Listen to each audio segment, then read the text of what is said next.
우리가 그 예배라고 말하는 것, 그러니까 모든 그 종교인들도 여러분 예배를 드리죠. 절에 다니면 불공을 드리고요. 무슬림들도 열심히 하루에 6번씩 그 메카를 향해서 여러분 예배를 드립니다. 그러니까 우리가 말하는 종교라고 말하는 것은 항상 예배가 있어요. 예배.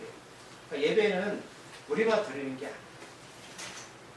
그러면 우리가 타 종교와 우리가 말하는, 우리가 예수 그리스도를 믿는 우리들이 말하는 예배 차이가 무엇일까라는 거죠. 우리가 절에 다녀보신 분도 알지만 다른 종교들은 일방적이지 않습니까? 나의 열심, 나의 정성, 내가 무엇을 바라는 마음으로 나가잖아요. 그런데 하나님은 그렇지 않다는 거예요. 무슨 뜻이냐면 정성과 열심이 잘못된 게 아니라 하나님은 하나님께서 우리에게 전적인 은혜를 허락하지 않는다면 우리가 아무리 열심과 정성을 다해도 그 예배는 하나님이 받으신 예배가 아닙니다. 자, 인격적이라는 거죠. 자, 내가 사랑하는 사람이 있어요. 그런데 내가 아무리 그 사람을 사랑해도 그 상대방이 반응하지 않으면 그것은 일방적인 사랑이고 스토프입니다. 타 종교가 다 그래요. 모든 종교들이 그저 내가 일방적인 사랑을 하잖아요. 그리고 내가 원하는 것들을 그 신을 상대로 얻으려고 한다는 겁니다. 하지만 하나님은 절대로 그런 분이 아니에요. 그래서 우리가 예배를 드린다라는 거는 우리 영어로 worship인데 이게 뭐냐면 이게 두 가지 명사 합친 겁니다. 우리의 삶의 가치를 하나님께 올려드린다는 거예요.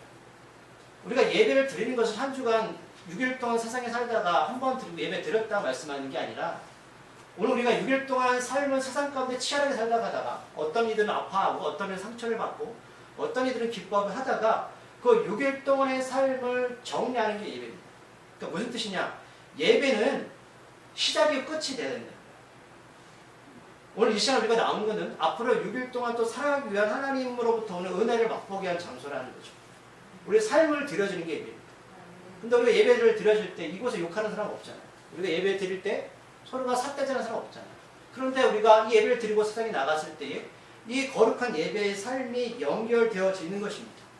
이게 바로 워십입니다. 가치 있는 삶을 올려드리는 거죠. 오늘 예레미야 우리가 아까 주보를 봤지만 이 예레미야 전체의 내용이 뭐냐면 예레미야의 뜻은 눈물의 선지자를 말씀드렸잖아요. 왜 눈물의 선지자일까요? 하도 많이 울어서. 근데 예레미야가 개인적인 일 때문에 운 게 아니에요.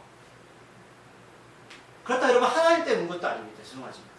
누구 때문에 울었냐면 지금 남유다 백성들 때문에 우는 거예요. 자기 백성들 때문에. 자, 이 백성들이 죄 때문에 하나님의 증거를 받게 생겼고 바벨론 포로로 끌려갑니다. 여러분 내 자녀가 또는 내 이웃이 내 형제가 어려움 있고 아파할 것을 미리 안다면 우리가 어떤 심정일까요? 아무것도 할 수가 없죠. 특히 죽음 앞에서 할 수 있는 건 눈물밖에 없어요. 예레미야가 지금 이 백성들이 지금 그런 어려운 고통의 길로 가야 됩니다. 70년 동안. 하나님 예레미야한테 그걸 보여주셨어요. 근데 그걸 사람한테 말해도 듣질 않아요.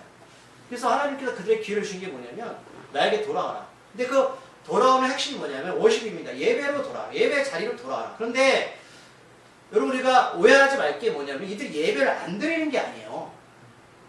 예배를 드리는데 그 예배 자리에 삶이 없는 거예요. 자신의 삶이 없고 그저 거칠어진 형식적인 예배 앞에 늘 드렸던 거예요. 그게 하나님이 너무 싫은 거예요. 변화없는 예배. 그래서 그 죄가 소멸된 방법이 없는 거죠. 예레미야가 이것을 계속 반복하면서 돌아와라. 하나님 너희들을 회복시켜 줄 거야. 라는 본문의 전체적인 내용이고 오늘 그게 한 부분이라니까요. 그럼 제가 오늘 나눌 게 뭐냐면 그러면 예배로 우리가 삶을 드는 예배가 뭐냐라는 거죠. 진짜 하나님 원하신 예배가 뭐냐. 그걸 알아야 따라갈 거 아닙니까? 학생이 산수를 잘하려면 1 더하기 1의 뜻을 알아야 돼요. 무작정적인 예배, 정성과 열정과 감사가 아니라 그럼 하나님 원하시는 거기 안에 담을 게 뭐냐는 거죠. 어떻게 하는 것이 예배로 돌아오는가. 오늘 첫 번째 요지가 뭐냐면 여기 본문 전체 내용에서 뭐냐면 먼저 말씀을 들으라 라는 말씀이에요. 그 말씀드렸지만 지금 남유다 백성들이 하나님 성전에 나와서 예배를 드리고 있잖아요. 그 말씀을 듣고 있지 않나요? 듣고 있죠. 우리도 듣고 있지 않습니까? 그러면 도대체 예레미야 선지자는 무슨 말씀을 들으라고 말하는 걸까라는 거예요. 어떤 말을 들으라는 거예요. 이건 너무 단순한 얘기인데 부모가 자녀를 키울 때 어떤 말을 하는가? 자녀가 잘 되기 위해서 수없는 잔소리를 하죠. 그 안에 진리가 담겨져 있죠. 어떤 부모가 자식한테 얘기할 때 못되라고 하는 부모는 없잖아요. 그런데 그 자녀가 그것을 말을 들었다 할지라도 부모가 원하는 게 뭐냐면 듣는 것에 끝나는 것이 아니죠. 들었다면 너의 삶을, 오류를 조정하라 이거 아닙니까? 그렇다면 지금 남유다 백성들이 여전히 성전에 가서 정성을 다하고 열심히 예배를 드리지만 뭐가 없냐면 삶이, 가치가 하나님께 올려드리는 예배가 삶이 없다는 거예요. 듣고 끝나버리는 것이죠. 이게 본문 전체 요지의 내용입니다. 말씀을 들어라. 그래서 우리가 요한계시록에 보면 마지막 때가 되면 하나님이 이렇게 말씀하세요. 성령이 있는, 귀 있는 자들은 어떻게? 들으라. 듣죠. 여러분 우리가 귀가 막히지 않았잖아요.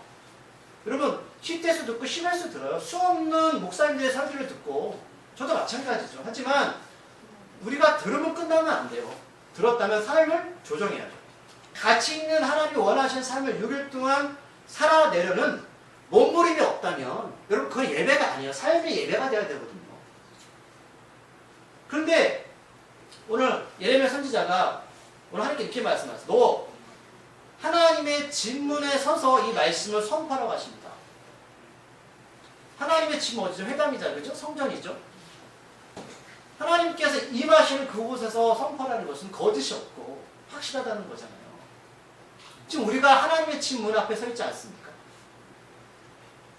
우리도 똑같이 이 진문에 서 있었어요. 그렇다면 왜 이들이 이렇게까지 됐을까? 왜 이제 후에 결론은 제가 나중에 말씀드리겠지만 첫 번째로 3절 7절까지 보시면 어떤 게 문제였냐면 먼저 예레미야는 하나님 문 앞에 서서 종교 지도자들한테 이 말씀을 선포해요. 그러니까 종교 지도자, 성전 안에 있는, 지금 말하면 목사 그리고 중직자들 말씀하는 거예요. 그리고 교회 간놓은 사람들 어떻게 하나님의 말씀을 제대로 분별할 수 있어요? 그 삶을 살 수가 없죠. 어떻게 초등학교 1학년생이 미분 접근을 하겠습니까? 그러니까 우리가 먼저 믿은 자들이라면 여기에 속한다는 거예요. 뭐라고 말씀하냐면 너희들은 먼저 길과 행위를 바르게 하라. 이 길은 뭐냐면 하나님께서 우리에게 이 성경을 통해서 하나님의 임재를 경험할 수 있는 길, 웨이를 허락하셨어요. 내가 길이요 진리요 생명이다. 하나님 우리에게 무작정 그 예배에 대해 말씀하는 게 아니라 하나님의 길을 우리에게 보여주셨는데 이들이 뭐라고 말하냐면 오늘 4절에서 이렇게 말해요. 종교 지도자들이 이것이 여호와의 전이라 여호와의 전이라 여호와의 전이라 세 번을 반복하죠. 자, 이것은 예배당 맞죠 여러분? 이건 절이 아니잖아요. 무슨 뜻이냐면 이 종교 지도자들이 이 성전을 가지고 자꾸 장난을 치는데 지금 하나님은 이 성전을 떠나겠다는 거예요. 하나님 명이시죠. 하나님 이 성전에 갇혀있는 분이 아니거든요. 그러면 이 예배당을 하나님이 임재하시려면 우리가 성령 충만해야 되고 하나님의 말씀이 충만해야 되는 거잖아요.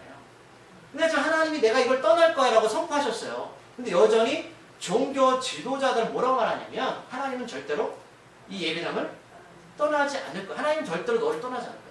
그럼 우리가 이걸 착각 속에 빠져 살아가요. 목사들이 뭐라고 말하냐면 하나님의 당신을 영원히 떠나지 않을 거야. 맞죠? 또 틀린 말은 아닌데 여러분 우리가 거룩하지 않아 하나님 떠나십니다. 하나님 떠나고 싶고 떠나는 게 아니에요. 하나님은 죄가 있는 것에 함께 있을 수가 없습니다. 세 번이나 반백하시면서 하나님이 계속 계실 것이라고 이렇게 그들을 속이고 있어요. 여러분 우리가 그 6.25 전쟁 났을 때 서울에 있는 사람들이 왜 속았냐면 이승만 대통령이 그렇게 말하잖아요. 우리는 절대로 서울을 떠나지 않을 겁니다. 그리고 본인은 대구로 내려갔어요. 그리고 한강 철교를 끊어버렸거든요. 그러면 이승만 대통령이 잘못한 거죠? 근데 죽은 사람은 누구예요? 서울에 있는 백성들이에요. 여러분 목사가 제가 여러분들 천국까지 문까지 들어버릴 수가 없습니다. 제가 여기 사랑하는 분들을 하나님의 문까지 길을 인도할 수 있어요. 말씀을 전해서. 그러나 문까지 연결하는 건 제가 하는 게 아니라 예수도 하시는 거고 여러분의 몫이에요.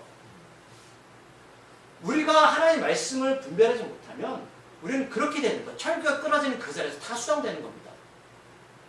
지금 이 사람들이 그렇게 장난을 치고 있어요. 성령이 떠난 그 자리는 하나님께서 절대로 여러분 거할 수가 없습니다. 제가 늘 강조하는 거지만 예배당은 건물이지 예수님이 아니잖아요. 우리가 예배를 드리는 편한 장소일 뿐이지 여러분 이 장소 전에는 카페였잖아요. 그렇죠? 우리가 5성 빌딩을 나왔지만 거기에 술집이 들어가면 술집이 되는 거지 예배당이 더 이상 될 수가 없어요. 우리가 성전입니다. 이곳에 여러분들이 안 계시면 여기가 뭔 의미가 있겠습니까? 여러분들 하나님이 기뻐하시는 산 제물이고 여러분들이 하나님이 거룩하신 성전입니다. 하나님이 누굴 통해 일하시냐면 건물을 통해 일하시는 게 아니라 우리를 통해서 일을 하십니다. 그래서 7장의 5절, 6절까지 보면, 2절을 보면, 그러면 종교 지도자들 무슨 악을 행하냐는 거예요. 어떻게 사기를 쳤냐. 이스라엘 백성들은 네 가지를 말씀하는. 첫째는 공의를 행하지 않았다. 이 공의가 뭐냐면, 자, 하나님의 예배를 드리는 것은 우리가 삶을 하나님의 가치 있는 삶을 살아야 되는데 6일 동안 하나님의 말씀이 기준이 돼야 되잖아요. 그렇죠? 우리 기준은 뭐다? 하나님의 말씀입니다. 그런데 이 말씀을 제대로 가르치지 않는 거예요. 기준이 없는 거예요. 우리가 어떤 결정이나 갈등이 있을 때 여러분 삶의 기준 하나님의 말씀 되기를 바랍니다. 사람들이 우리에게 와서 아무리 좋은 말을 하고 이렇게 하면 될 거예요. 여러분 그게 악이라면 여러분 타협하지 마십시오. 여러분들 그게 여러분 죽이는 거예요. 사단은 그렇게 장난칩니다. 그러니까 공의가 없는 거예요. 삶의 기준이 없다. 그렇게 가르치지 않았어. 그러면 잘 될 거야. 두 번째 뭐냐면 가난한 자들 압제했다. 가난한 자들 소외된 자들 있죠. 왜? 그러면 이거는 여러분 양극화잖아요. 이 힘이 있으니까 가난한 자를 압제해야 돼요. 종교 지도자들은 유대인들한테 굉장히 존경을 받고 힘도 있었어요. 세 번째 뭐냐면 무죄한 자들 피를 흘렸다. 죄가 없는 자들 자꾸만 그들한테 피를 흘리게 만들어버리는 거죠. 예배당이 어떤 역할을 해야 되는 건가? 사람을 살려야 되는 거잖아요. 네 번째는 우상을 섬겼다. 이 네 가지 공의를 행하지 아니했고 가난한 자들 압제했고 무죄한 자들 피를 흘렸고 우상을 섬기게 만들었어요. 우리가 끊임없이 예배를 드리지만 우리 안에 이 네 가지 문제에 대해서 우리가 제대로 삶 가운데로 드러나지 못하면 우리는 똑같이 되는 겁니다. 성령이 떠나는 게 겉으로 보기에는 멋있잖아요. 자, 제가 말씀드리지만 주일날 되면 가장 예쁜 옷을 명품백을 다 차고 오잖아요. 차를 멋진 차를 보고 근데 그걸 우리의 겉모습이 속사람이 아니라는 거예요. 그게 교회가 성장할수록 더 많이 보이는 모습이에요. 그래서 7절 말씀을 주목해 보면 이 말씀이 있어요. 내가 너희를 이곳에 살게 하리니 곧 너희 조상에게 영원 무궁토록 준 땅이라. 이게 지금 이제 가나안 하나님 약속의 땅이잖아요. 근데 이게 전제 조건이 뭐냐면 내가 너희들 가나안 약속의 땅에 살게 할 건데 전제 조건은 나의 언약의 약속을 지켜라. 이거는 축복의 말씀이죠. 하나님 우리에게 말씀하는 거예요. 내가 너희를 이곳에 풍성히 살게 할 거야. 영원토록 너희뿐만 아니라 자녀에게도 복을 줄 거라고 말씀하시는 전제 조건보다 하나님의 말씀은 약속을 지켜라. 근데 이건 반대는 뭐냐면 하지 않으면 오늘 이제 후에 나올 거예요. 그건 아픔이 오는 거죠. 여러분 죄송한데 제가 하나님 여러분 우리에게 복만 주신 하나님 아닌데 왜 이걸 하냐면 심판이 없으면 사람은 방종하고요.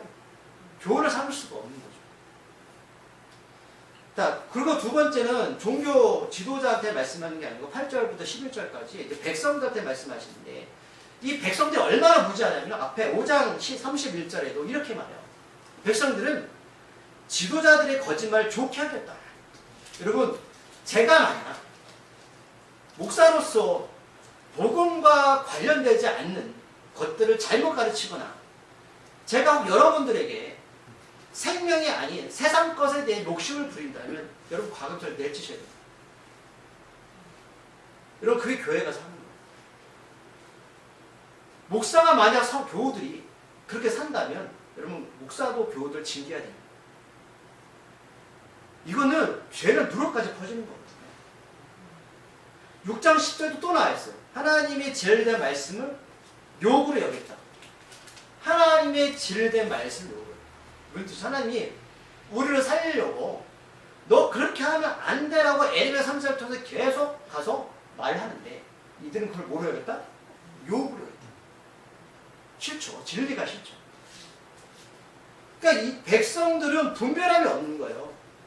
그러니까 이 백성들이 지금 이 지도자들이 무익한 거짓말을 하는 것을 제대로 분별하지 못하고 신뢰하지 못하고 신뢰만 하고 그게 옳은지 가는 거죠. 그럼 누구의 그 목숨 우리가 다 책임져야 되는 거 아니겠습니까? 제가 말씀드린 여러분들 천국까지 문 앞에 들어보낼 수는 없어요. 제가. 그래서 8절부터 11절까지 말씀을 보면 남유다 백성들은 종교 지도자들처럼 백성들도 악을 그렇게 따라가는데 뭐라고 함축되냐? 살인하고요, 간음하고, 거짓 맹세하고, 바알을 섬기고, 바알이 우상신이죠. 또 다른 신들도 섬기며 살았다라는 겁니다. 그럼 이들이 여러분 여전히 예배드리는 건 왜 예배드릴까요? 그럼 만약에 여러분들 하나 질문 던질게요. 하나님이 저도 그렇지만 하나님이 여기 보인다면 우리가 죄를 계속 짓고 죄 가운데 머물면 그럼 죄를 아니라는 말씀이 아니에요. 오히려 죄를 질 수밖에 없는 그런 사람들이에요. 그러나 그것을 알면서도 계속 반복되어지는 죄를 범했을 때 주일날 여기 예수님이 계시다면 성전에 나올 수 있을까요? 못 나오죠. 그러면 이 남유다 백성들이 왜 끊임없이 성전이 나오냐면 이유는 단 한 가지. 본인은 문제가 없다라는 거죠. 괜찮다라는 거죠. 구약에 있는 예배는 우리가 다르잖아요. 소와 양을 잡는 피 흘리며 제사를 먼저 드리고 성전에 들어와야 되잖아요. 그러면 소나 양의 피 흘리면 내 대신 죽는 그 고통을 맛봐야 되는 건데 그런 끊임없는 행위를 보면서도 내 안에 신앙적으로 문제가 없는 거예요. 지금 우리가 그냥 예배드리러 오지만 구약 예배법은 굉장히 복잡했잖아요. 그래 하나 보시고 얼마나 가증스럽겠어요. 스스로를 속이는 이 모습들을 보면서 자 11절 말씀을 한번 읽어볼게요. 다 같이. 내 이름으로 일컬어 받는 이 집이 너희 눈에는 도둑의 소굴로 보이느냐. 보라 나 곧 내가 그것을 보았노라. 여호와의 말씀이다. 아멘. 하나님이 말씀하시는 거죠. 이 성전이 도둑의 소굴이냐. 그럼 누가 도둑이라는 거예요? 그걸 가르치는 종교지들 분별 못하는 백성. 너희들이 도둑이야. 이 예배당은 거룩한 곳인데 도둑의 소굴을 만들어 버리네. 근데 이 말씀 누가 나중에 하시는지 아세요? 찾아볼까요? 누가복음 11장 15절 여기 껴놓으세요. 누가복음 11장 15절 말씀을 찾아보겠습니다.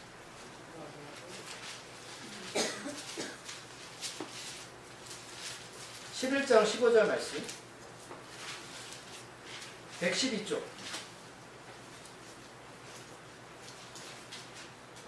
누가복음 11장 15절 제가 잘못 찾았네요. 잠깐만요.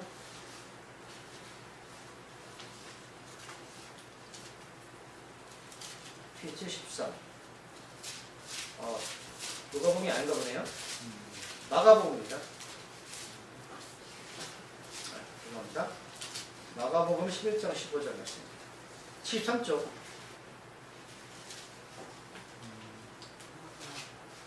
마가복음 11장 15절 말씀 찾으셨나요? 11장 15절 말씀입니다. 읽어볼게요. 시작. 그들이 예루살렘에 들어가니라 예수께서 성전에 들어가서 성전 안에서 매매하는 자들을 내쫓으시며 돈 바꾸는 자들의 상과 유립하는 자들의 유다를 둘러보시며 자 17절 말씀 읽어볼게요. 시작. 이에 가르쳐 주시되 기록된 바 내 집은 만민이 기도하는 집이라 시간을 받으려 하지 아니하였느냐. 너희는 강도의 손으로 만들었도다 하시네. 아멘. 예수님이 십자가에 죽기 전에 지금 앞에 무화과나무 비유 나오시는 거 아시죠?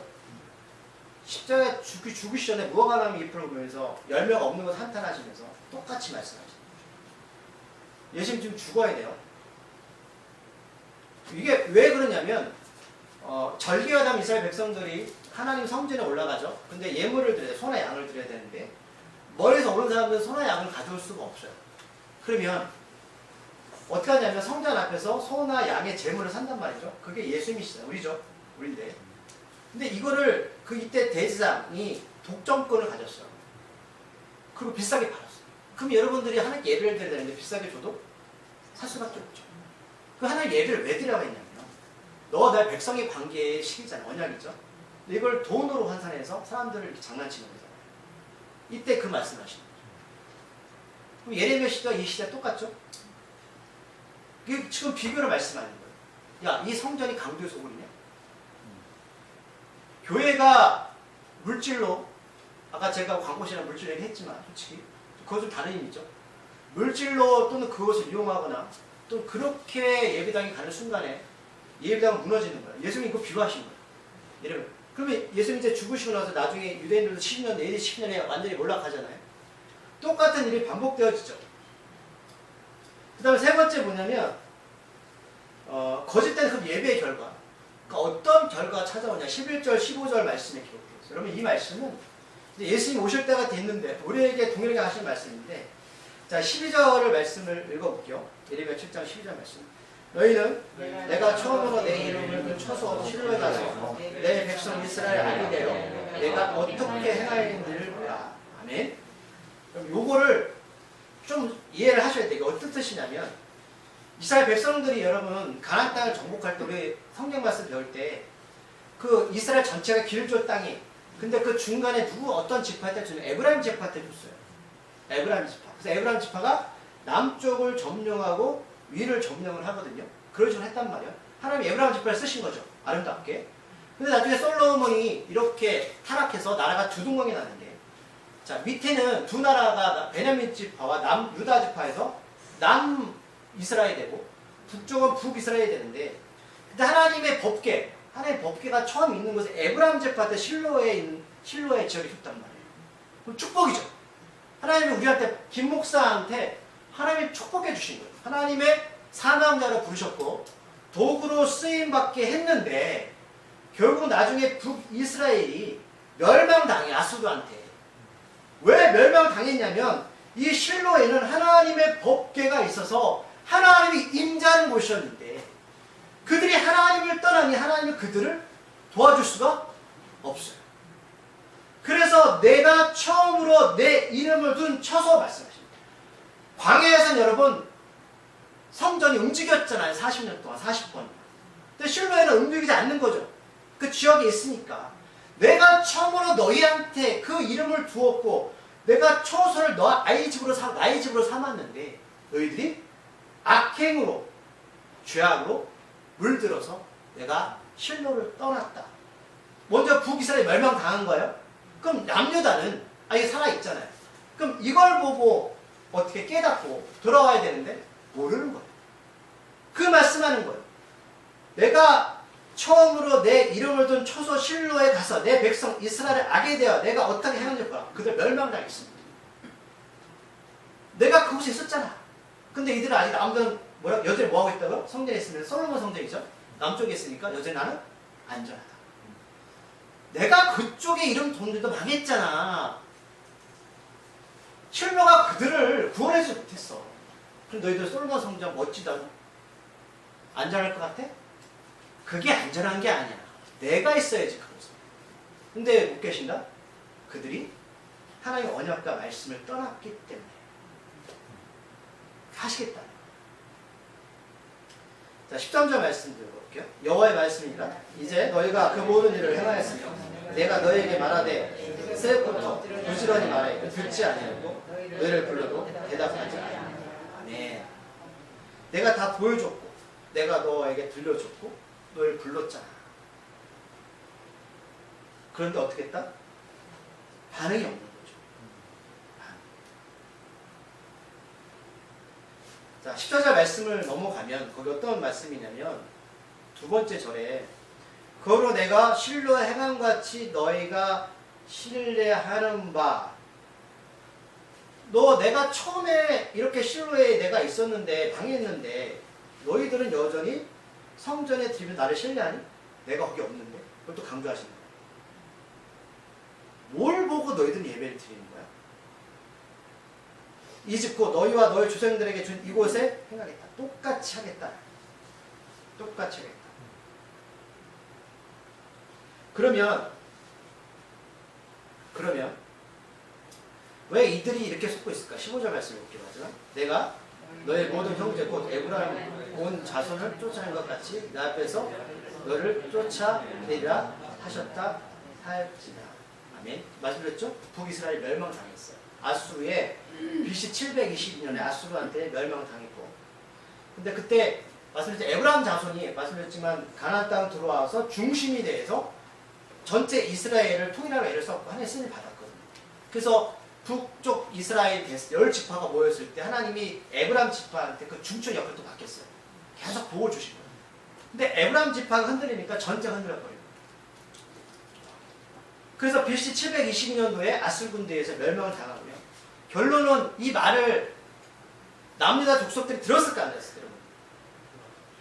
안 들었어요. 그래서 BC 586년도에 바벨론한테 여러분 멸망당합니다. 제가 이제 오늘 말씀 정리할게요. 자, 하나님이 에브라임 지파를 부르셨어요. 하나님은 여러분 집에 누굴 부르셨냐면 가장을 부르셨어요. 교회는 목사를 부르셨어요. 그 교회에는 중직자를 두셨습니다. 우리가 하나님 앞에 이 성전이 우리를 구원해 주는 게 아니라 우리가 영적으로 바로서지 않으면 우리도 똑같이 당한다기보다도 미련을 겪습니다. 물론 나중에 바빌론 끌려다 70년에 다시 돌아와요. 하나님이 다시 회복의 시간을 주시죠. 하나님 그런 분이에요. 하나님 그런 분인데 우리가 오늘 이 말씀에서 우리 스스로를 속이지 말자. 이곳이 우리를 안전하게 지킬 수는 없다.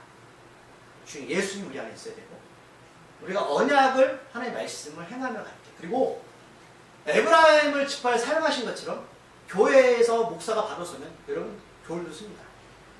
하나님 교회 공동체 세우시고요. 가정에서 아빠가 바로 서야지 가정이 씁니다.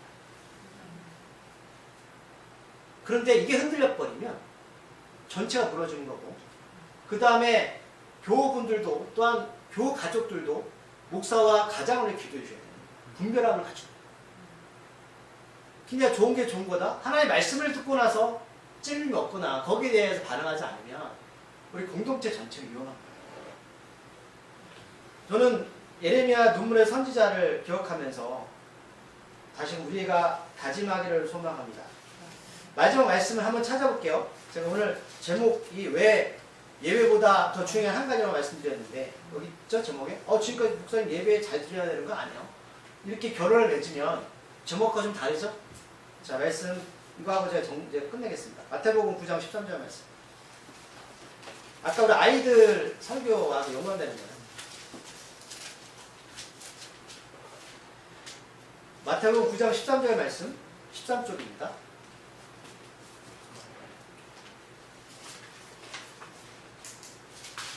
찾으셨나요?